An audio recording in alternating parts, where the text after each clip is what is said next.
जय जिनेन्द्र। एक बार प्रभु महावीर विहार करते करते शाली शीर्ष गांव में पधारे और एक उद्यान में कार्योत्सुक मुद्रा में ध्यान में लीन हो गए। मघ मास की रात्रि थी तो ठंड भी बहुत ज्यादा थी।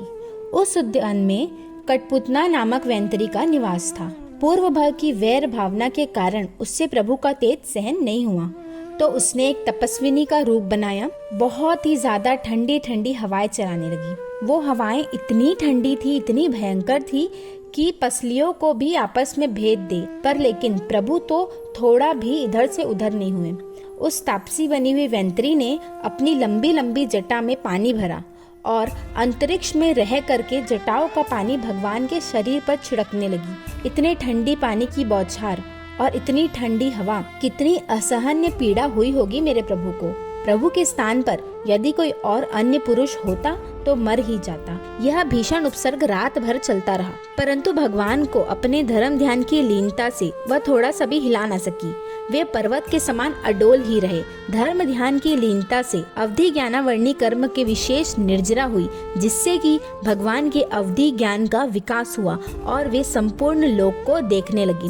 रात भर का उपसर्ग देने के बाद वैंतरी थक गई और उसने हार मान करके भगवान से क्षमा याचना की और वहाँ से हट गई। तो अब ये जानते हैं कि एक कठपुतना नामक वैंतरी को प्रभु से वैर क्यों था। तो एक बार जब त्रिपिष्ट वासुदेव के भव में यह कठपुतना वैंतरी प्रभु की विजयवती नाम की रानी थी। त्रिपिष्ट वासुदेव ने इस रानी को वह आदर और अपनत्व नहीं दिया, इसलिए वह उनसे रुष्ट थी और उस रुष्टता में ही उसकी मृत्यु हो गई और मृत्यु पाकर वो भव भ्रमण करती रही। पिछले भव में मनुष्य होकर बाल तप करती रही, वहाँ से मृत्यु पाकर वह यह वैंतरी बनी थी। कैसी उत्तम साधना थी मेरे प्रभु की कि इतना भीषण उपसर्ग होने के बाद भी वो थोड़ा सा भी नहीं हिले। प्रभु तो जान करके उस उपसर्गों के पास जाते थे कि उनके कर्मों की निर्जरा हो।